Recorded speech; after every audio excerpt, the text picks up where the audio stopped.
ఇస్తున్న సలహా అడ్వైస్ ఇది మనం చూస్తున్నాము. ఈ సంఘానికి, ఈ యొక్క ప్రజలకి ఈ 5వ అధ్యాయంలో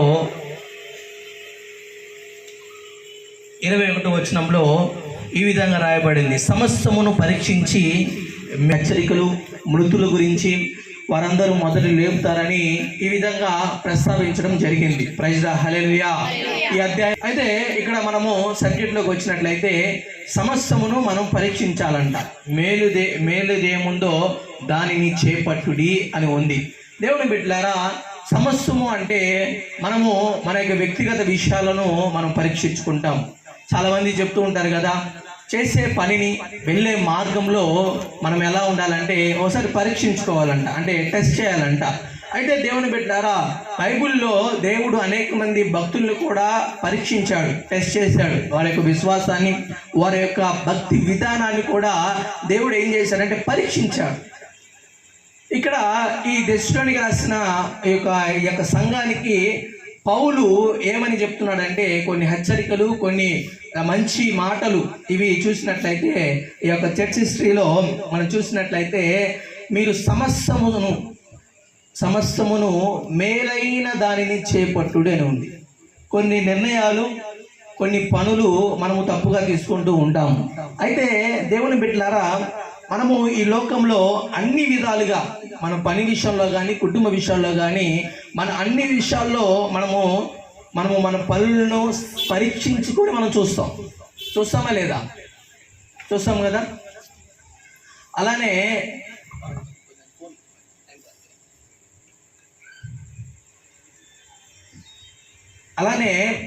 దేవుని బిడ్డలారా, మనము అన్ని విషయాలు మనం పరీక్షించుకుంటాం. మన యొక్క డ్రెస్ స్టైల్ కానీ, లేదంటే మనకి వెళ్ళే మనం పనిచేసే చోట కానీ, మనం డ్యూటీకి వెళ్ళే చోట కానీ, అన్ని విషయాల్లో మనం పరీక్షించుకుంటాము. అయితే దేవుని బిడ్డలారా, ఈ యొక్క అధ్యాయము, దేవుని వాక్యము దేన్ని పరీక్షించుకోమంటుందంటే భక్తి విధానాన్ని, డివోషన్ లైఫ్ని పరీక్షించుకోమంటుంది. ప్రైజ్ ద హల్లెలూయా. దేవుని బిడ్డలారా, అనేక మంది ఈ యొక్క రోజుల్లో అనేక మంది మొబైల్లో ఛార్జింగ్ ఉందా లేదా, లేదంటే ఈరోజు ఉదయము మధ్యాహ్నము ఏమి తిన్నాము, ఏమి త్రాగుదాము అని ఎదురు చూస్తున్నారే కానీ దేవుని బిడ్డలారా, భక్తి విధానాన్ని ఎవరు పరీక్షించట్లా. భక్తి విధానంలో ఏది మేలైనదో చేపట్టడం లేదు. ప్రైజ్ ద హల్లెలూయా, హల్లెలూయా. భక్తి విధానంలో మనం పరీక్షించుకోవాలి. ఈ రాత్రి కాల సమయంలో దేవుడి ప్రాంతంతో, దేవుడి కాలనీతో, దేవుడి కాంగ్రెగేషన్తో దేవుడు మాట్లాడుతున్నాడు. మన భక్తి విధానం ఎలా ఉన్నది? ప్రైజ్ ద హల్లెలూయా. భక్తి విధానం బాగానే ఉంది.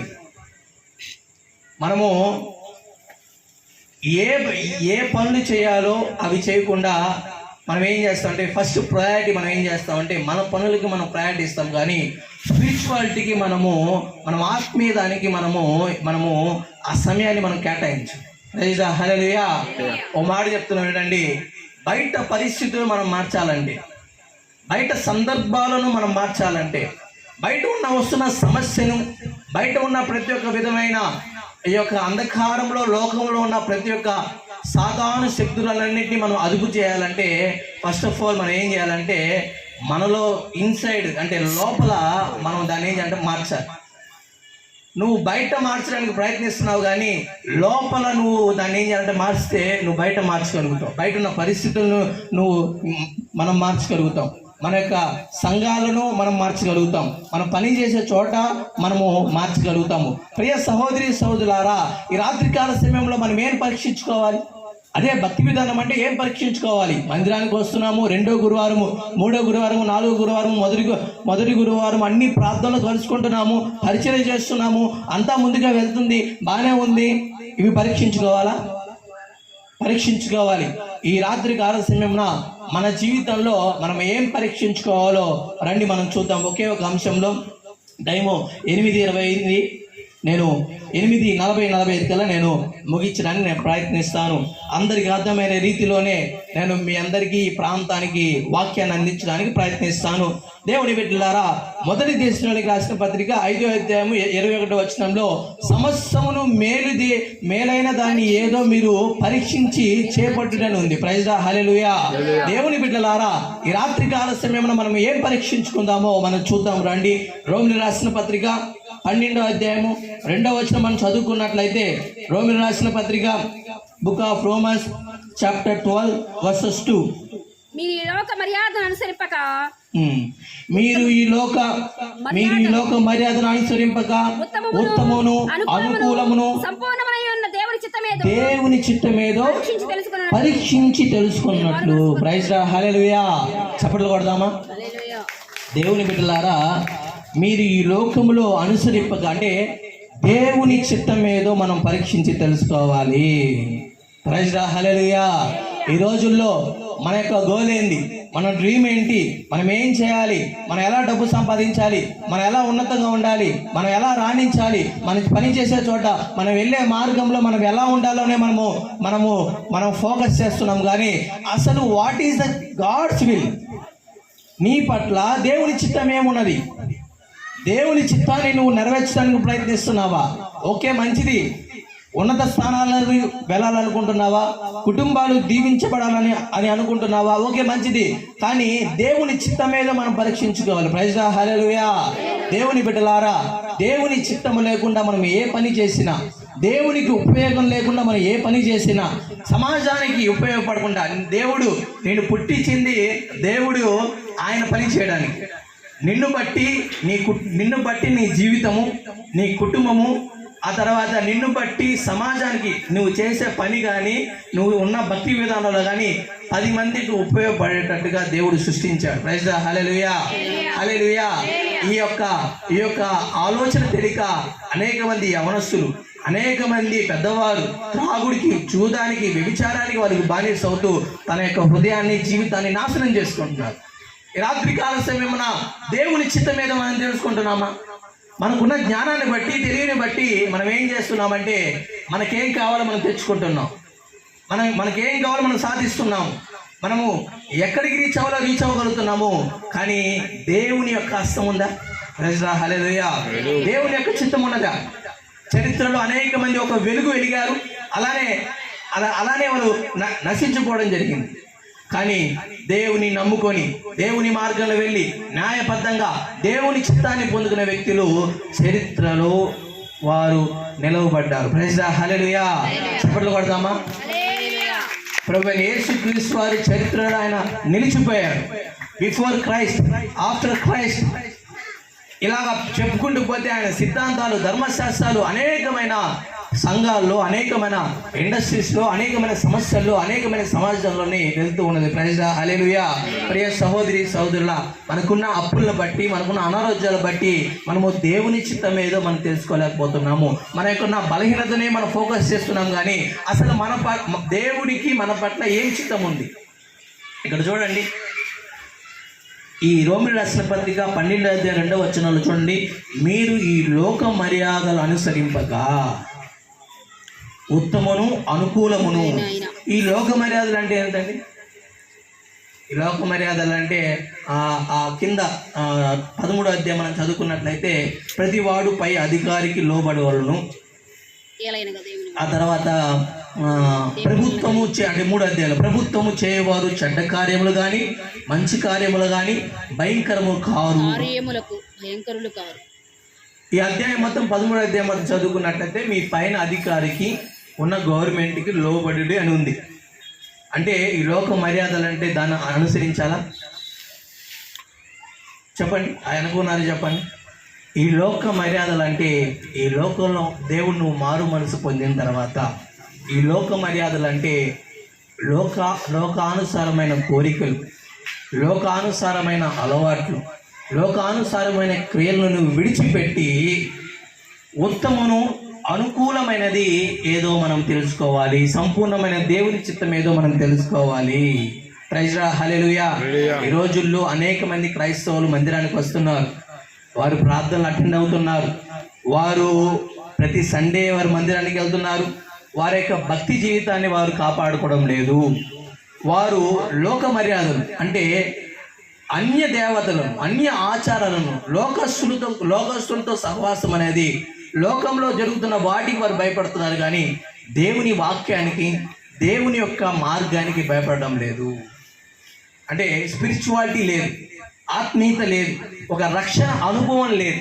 ఇక్కడ ఈ యొక్క పత్రికలో మనం చూసినట్టయితే ఈ లోకంలో గవర్నమెంట్కి లోబడాలి ఓకే, కానీ లోక మర్యాదలు అంటే చెడు వ్యసనాలు, పాపపు క్రియలు, లోకంలో ఉన్న వాటిని విడిచిపెట్టి దేవుని ఉత్తమము, అనుకూలం అంటే ఉత్తమం అంటే ఏంటంటే ఏది మంచిదో చెడో మనం చూసుకోవాలి. ప్రైజ్ హల్లెలూయా, హల్లెలూయా.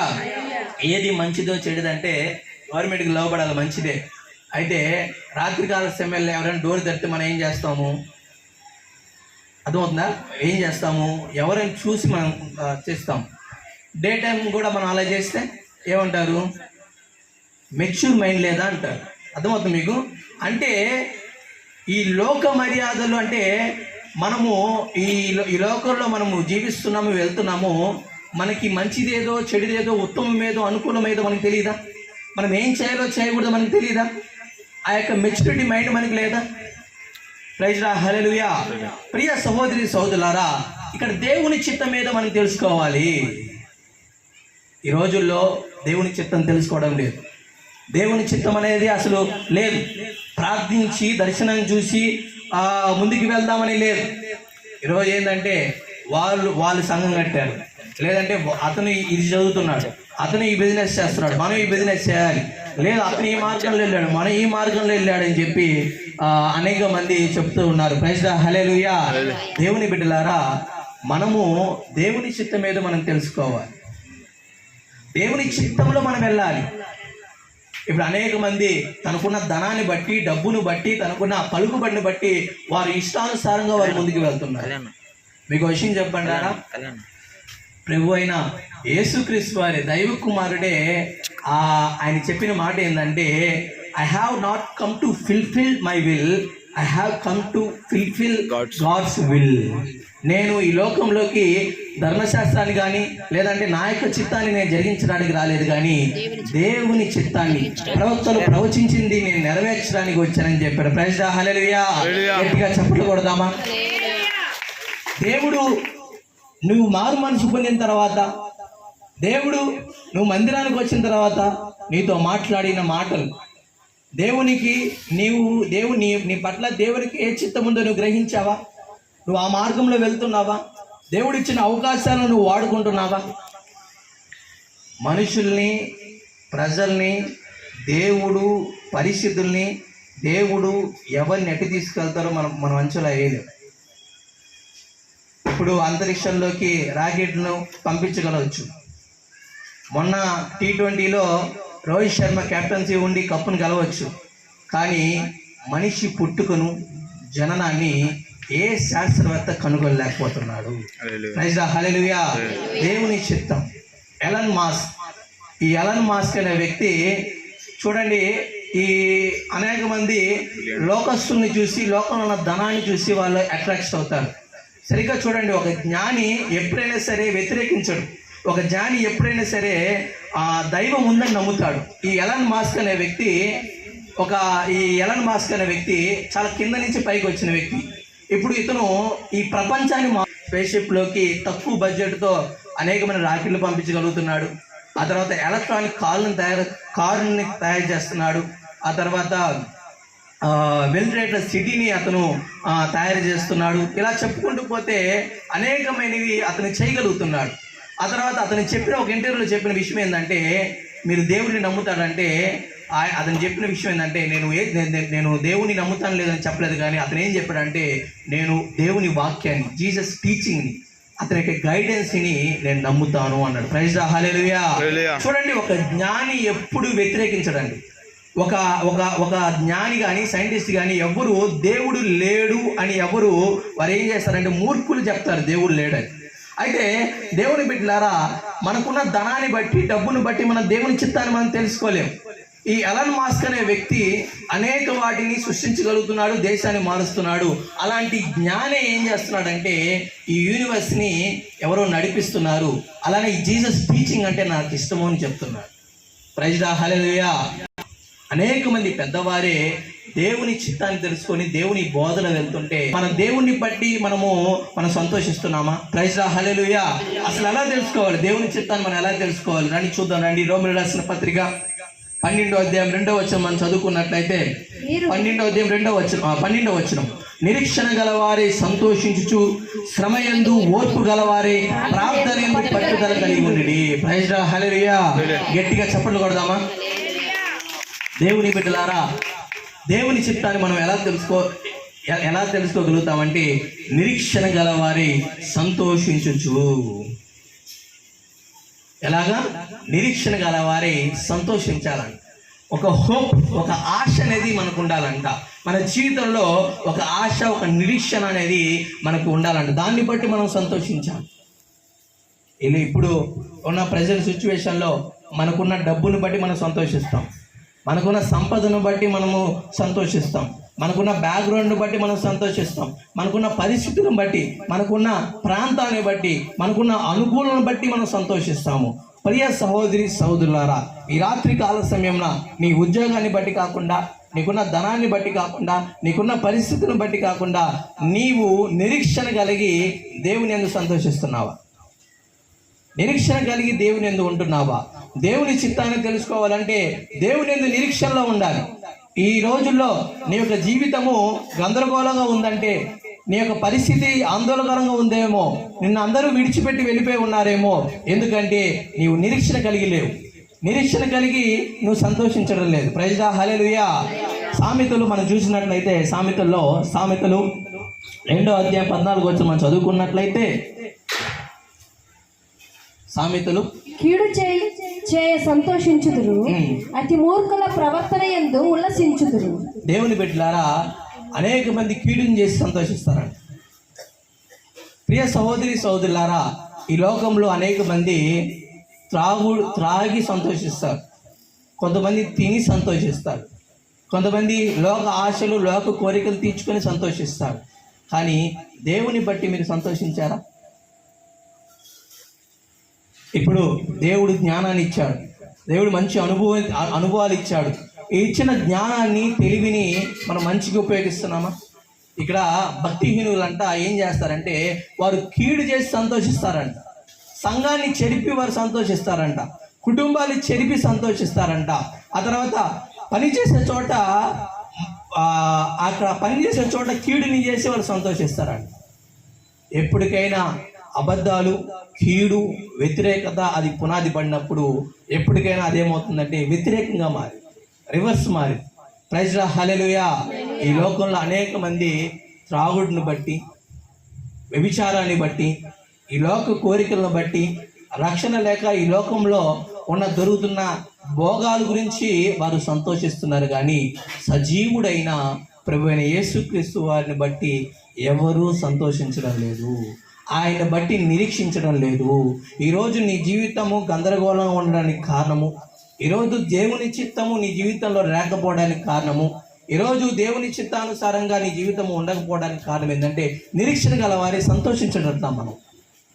మనకున్న మొబైల్ని బట్టి మనం రోజు వాడుకొని మనం సంతోషిస్తున్నాము, మనకున్న ఫ్రెండ్స్ని బట్టి మనం సంతోషిస్తున్నాము, మనకున్న వాహనాలను బట్టి మనం సంతోషిస్తున్నాం. కానీ ప్రియ సహోదరి సహోదరులారా, దేవుని బట్టి నిరీక్షణ కలిగి మనం సంతోషించినట్లయితే దేవుని చిత్తం మనకు తెలుసు.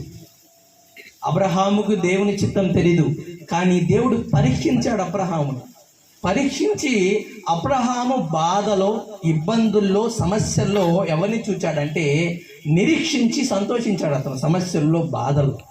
తన భార్యకి అబ్రహాం ఏమని చెప్తాడంటే, ఈ దేవుణ్ణి విడిచిపెడితే, ఏ దేవుణ్ణి? యెహోవా దేవుణ్ణి విడిచిపెడితే ఎక్కడ మనం అన్యాయం అయిపోతామేమో అని నేను దేవుని యందు నిరీక్షించి అంటే దేవుని యందు నమ్మకం ఉంచుతున్నానని చెప్తాడు. ప్రైజ్ ద హల్లెలూయా. చప్పట్లు కొడదాం ఒకసారి.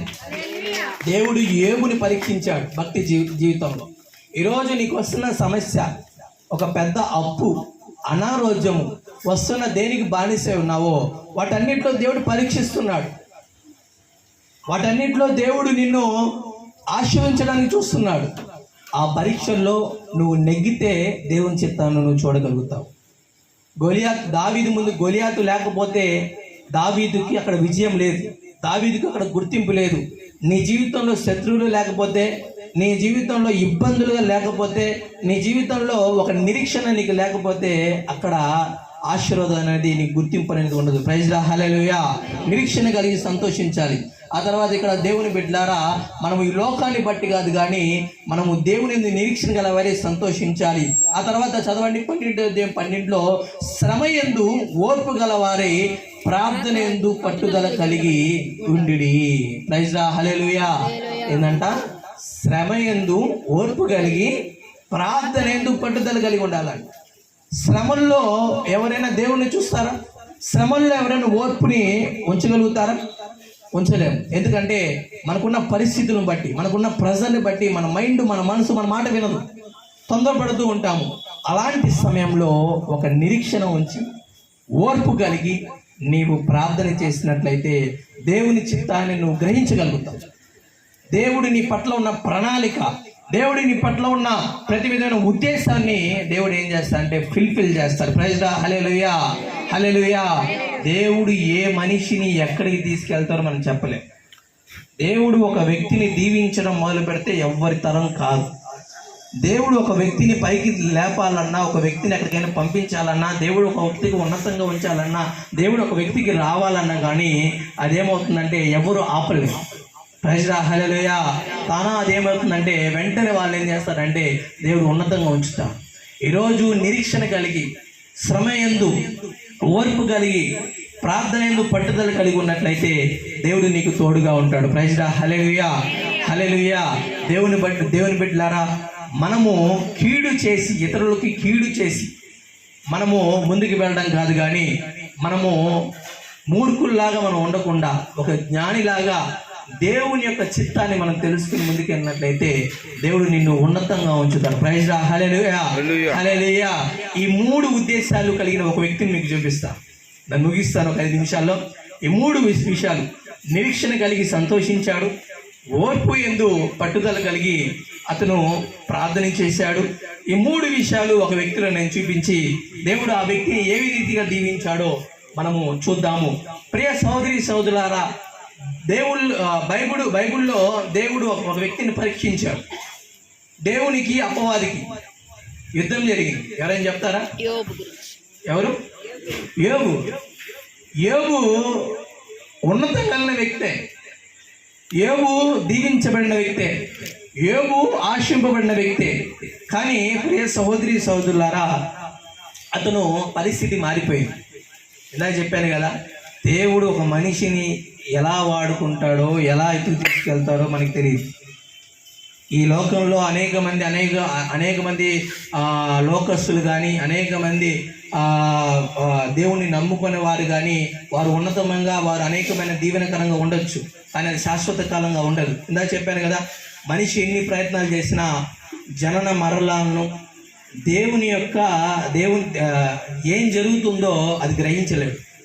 ప్రైజ్ లా, హల్లెలూయా. ఏదైనా చేయొచ్చు, ఇప్పుడు టెక్నాలజీ ఏదైనా చేయొచ్చు, కానీ జనన మరణాలను, ఆ తర్వాత ఏం జరుగుతుందో దాన్ని గ్రహించలేడు. ప్రైజ్ లా, హల్లెలూయా. దేవుని బిడ్డలారా, చూద్దాం రండి. ఇక్కడ మన యోబుని మనం చూసినట్లయితే యోబు జీవితము తలకిందులు అయిపోయింది. అసలు ఎవరైనా అనుకుంటారా? దీవించబడిన వ్యక్తి, ఆశింపబడిన వ్యక్తి, ఉన్నతంగా ఉన్న వ్యక్తి, దేవుని నమ్ముకున్న వ్యక్తి, అతను ఏమయ్యాడంటే ఒక్కసారిగా అతను సమస్యలకు వెళ్ళిపోయాడు, సమస్తమును పోగొట్టుకున్నాడు. ఒక వ్యక్తికి బలం ఏంటంటే అతనుకున్న ఆర్థిక బలం, ఆ ఆర్థిక బలాన్ని తీసేశాడు. ఆ తర్వాత అతనుకున్న కుటుంబ బలాన్ని తీసేశాడు, తనకున్న వారసత్వాన్ని తీసేశాడు. ఆ తర్వాత చివరికి ఏమైందంటే అతనికి బలహీనత, రోగం వచ్చింది యోబుకి. ప్రైజ్ లా, హల్లెలూయా. అంటే చూడండి, దేవుడు అతను ఉదయకాల సమయంలో లెగిచి దహన బలులను అర్పించే వ్యక్తి. తన కుటుంబంలో బిడ్డలు ఏదైనా దేవుణ్ణి దూషించారేమో అని చెప్పి అతను ఉదయకాల సమయంలో లెగిచి దహన బలు అంటే ప్రార్థన చేసే వ్యక్తి, ఒక ప్రార్థనా పరుడు. అన్ని సమస్యలను కోల్పోయాడు. అలా కోల్పోయిన వ్యక్తి శ్రమల్లో అతనిని అనేక మంది అవమానాలు. ప్రైజ్ లా, హల్లెలూయా.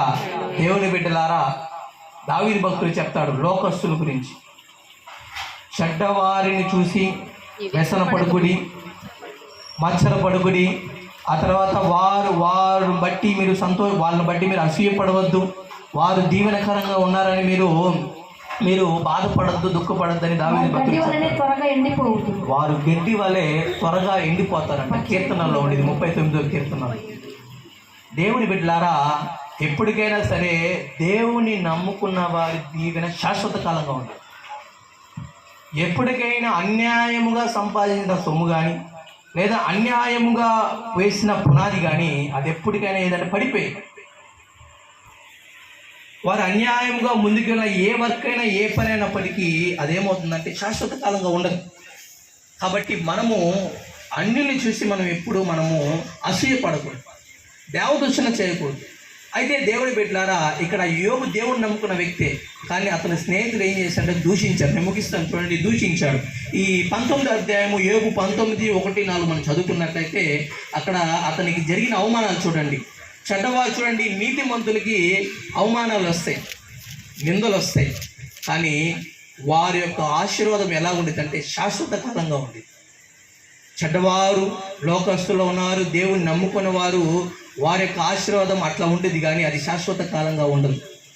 ఇక్కడ యోబుని మనం చూసినట్లయితే యోబు 19వ అధ్యాయం 1-4 మనం చదువుకున్నట్లయితే, నేను తప్పు చేసిన ఎడల నా తప్పు నా మీదకే వచ్చును కదా, మిమ్మును మీరు నా మీద హెచ్చించుకొందురా, నా నేరము నా మీద మీరు మోపుదురా. అలాగైతే దేవుడు నాకు అన్యాయము చేసిన నీవు తన వలలో నన్ను చూడండి, నేనే తప్పు చేసింది. ఇక్కడ చెప్తున్నా చూడండి, నేనే తప్పు చేశాను, మీరు 10 మార్లు నన్ను నిందించుతున్నారు, సిగ్గు లేకుండా మీరు నన్ను బాధించుతున్నారు. చూడండి, మనం పని చేసే చోట, మనం వెళ్ళే మార్గాల్లో, మన భక్తి విధానంలో కూడా మనల్ని కూడా అవమానపరిచే వాళ్ళు ఉంటారు. మీ అమ్మాయికి సంతానం కలగలేదని అవమానపరుస్తారు, మీ అబ్బాయికి ఉద్యోగం రాలేదని చెప్పి అవమానిస్తారు, మీ అబ్బాయి పలానా పోలీస్ స్టేషన్లోకి వెళ్ళాడు కదా, పలానా గొడవలోకి వెళ్ళాడు కానీ ఇబ్బందులు చేస్తారు, పలానా మందిరం ఇలా అయిందంటగా, మీ యొక్క పని ఇలాగ నష్టపోయారంటగా అని చెప్పి అవమానాలు పరుస్తారు. ప్రైజ్ హల్లెలూయా. కొన్ని అవమానాలు మనం తెచ్చుకునే అవమానాలు కూడా ఉంటాయి, కొన్ని మనం తెచ్చుకునే అవమానాలు కూడా ఉంటాయి. అది అందరిపైన అవమానాలు వస్తాయి. ఇక్కడ యోబు పైన కూడా అవమానాలు వచ్చినాయి. ఈ అవమానాల్లో దేవుడు ఏం చేశాడంటే అతను నిరీక్షణ కలిగి సంతోషించాడు, ఓర్పు యందు అతను ఓర్పు ఉంచి ప్రార్థన యందు పట్టుదల కలిగి ఉన్నాడు. ప్రైజ్ హల్లెలూయా. అతను ఏం చేశాడంటే చూడండి, 42:10 మనం చదువుకున్నట్లయితే అతను యోబు స్నేహితుల కోసం ప్రార్థన చేశాడంట. ప్రైజ్ హల్లెలూయా. యోబు ఏం చేయలేక 10వ అధ్యాయం 42వ అధ్యాయంలో 10లో అక్కడ అతను ప్రార్థన చేస్తాడు. తన స్నేహితుల నిమిత్తం ప్రార్థన చేసినప్పుడు ప్రార్థన చేశాడు, యెహోవా అతని క్షేమస్థితిని మరలా అతనికి దయచేశాడు. ఆమేన్. ప్రైజ్ హల్లెలూయా. ఒకసారి చప్పట్లు కొడదామా? దేవుని బిడ్డలారా, యోబు ఇక్కడ చూసినట్లయితే స్నేహితుల కోసం ప్రార్థన చేశాడు. ఎవరి కోసం? స్నేహితుల కోసం అతను ప్రార్థన చేశాడు. ప్రార్థన చేస్తే చూడండి, అతని పైన వేసిన అవమానాలు, నిందలు ఇవన్నీ మనం మళ్ళీ వాళ్ళు వెనక్కి తీసుకురాగలుగుతారా? తీసుకురాలేదు. దేవుని నమ్ముకున్న మనము నిరీక్షణ కలిగి సంతోషించి ప్రార్థన యందు మనం ఓర్పు కలిగి ప్రార్థన యందు పట్టుదల కలిగి ఉన్నట్లయితే ఎన్ని అవమానాలు వచ్చినా ఎన్ని నిందలు వచ్చినా దేవుడు ఏం చేస్తాడంటే మనకి క్షేమంగా ఉంచుతాడు. ప్రైజ్ హల్లెలూయా. వస్తున్న అవమానాలు అలానే ఉంటాయి, కానీ మనం పూనుకుంటే మేము పని, మనం వెళ్తామే ఉద్యోగము, దేవుడు మనల్ని తీసుకెళ్తారు చూసారా, దాని ముందు ఇవన్నీ కొట్టుకుపోతాయి. ప్రైజ్ హల్లెలూయా. గట్టిగా చప్పట్లు కొడదామా? ఒకవేళ యోబు తప్పు చేస్తుంటే, ఒకవేళ యోబు దేవునికి వ్యతిరేకంగా చేస్తుంటే అతను సమస్తమును పొందుకునేవాడు కాదు. ఈ యోబు 42వ అధ్యాయంలో చాలా చక్కగా అక్కడ మనం చూసినట్లయితే యోబు 12వ అధ్యాయము 42వ అధ్యాయంలో 12వ వచనంలో చివరి అధ్యాయంలో అతను చెప్తాడు చూడండి, యోబును మొదట ఆశీర్వదించినంత కంటే మరి అధికముగా ఆశీర్వదించాడు. ప్రైజ్ హల్లెలూయా. గట్టిగా చప్పట్లు కొడదామా? ఇప్పుడు ఈ అవమానాలన్నీ చూడడు, వేలాది దాని ముందుకున్న గొర్రెలు కన్నా ఎక్కువ గొర్రెలు ఇచ్చాడంట, 6,000 గొర్రెలు ఇచ్చాడంట. దేవుడు ఎలా ఇచ్చాడంటే అక్కడ ఉంది 42వ అధ్యాయంలో చదువుకున్నట్లయితే 42:12 చదువుకున్నట్లయితే దేవుడు తిరిగి ధారాళంగా తిరిగి ఇచ్చాడంట, దాని రెట్టింపు ఇచ్చాడంట. దాని ముందు ఇవన్నీ కొట్టుకుపోయాడు. ఈరోజు నీ పైకి వస్తున్న అవమానాలు, నీవు దేవుని పైన నీవు నిరీక్షణ కలిగి ఉన్నట్లయితే, నువ్వు శ్రమ యందు నువ్వు ఓర్పు కలిగి ఉన్నట్లయితే, నువ్వు ప్రార్థన యందు పట్టుదల కలిగి ఉన్నట్లయితే, నీ పైకి వస్తున్న శ్రమలో, ఇబ్బందుల్లో, అప్పుల్లో, అనారోగ్యంలో, బలహీనతల్లో దేవుడు నీకు క్షేమాన్ని కలుగు చేయనుగాక. దేవుడు మనకి క్షేమాన్ని ఇచ్చునుగాక. దేవుడు ఎవరైతే మిమ్మల్ని నిందించారో, అవమానించారో వారందరి ముందు దేవుడు ఉన్నతంగా ఉంచునుగాక. ప్రైజ్ రా, హల్లెలూయా. ఇతను ఏం చేశాడు? ఇతడు అన్యుల ముందు కానీ తన స్నేహితుల ముందు కానీ ఈవెన్ వన్ వర్డ్, ఒక్క మాట కూడా దేవుని దూషించరు. ఒకవేళ సమస్య వచ్చిందేమో నీకు, దేవుణ్ణి దూషించమా. సమస్య వచ్చింది నీలో బలం తీయడానికి, ఇబ్బంది వచ్చింది నీలో ఎంత పవర్ ఉందో అది బయటికి తీయడానికి, ప్రతి ఒక్క సమస్య వచ్చింది నీ జ్ఞానాన్ని నీ యొక్క జ్ఞానాన్ని దేవుడు ఉన్నతంగా ఉంచడానికి. ప్రైజ్ ద హల్లెలూయా. దేవుని బిడ్డలారా, చెడు మార్గంలో కాక మనము దేవుని న్యాయబద్ధంగా దేవుని మార్గంలో మనము నిరీక్షణ కలిగి సంతోషించి ఓర్పు యందు మన ఓర్పు యందు శ్రమ యందు ఓర్పు కలిగి ప్రార్థనలు పట్టుదల కలిగి ఉన్నట్లయితే దేవుడు క్షేమాన్ని ఉంచుతాడు. చూడండి, సంపదలో పోగొట్టుకున్నాడు, ఆ తర్వాత కుటుంబాన్ని పోగొట్టుకున్నాడు యోబు. ఆ తర్వాత వ్యాధి వచ్చింది. చెప్పుకోలేని వ్యాధులు ఉంటాయి మనుషులకి.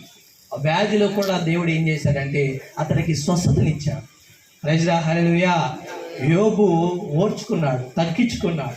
స్నేహితుల దగ్గర తగ్గించుకున్నట్లకి అతను ఏం చేయలేక అతను ఏం చేశాడంటే తగ్గించుకున్నాడు. Praise the hallelujah.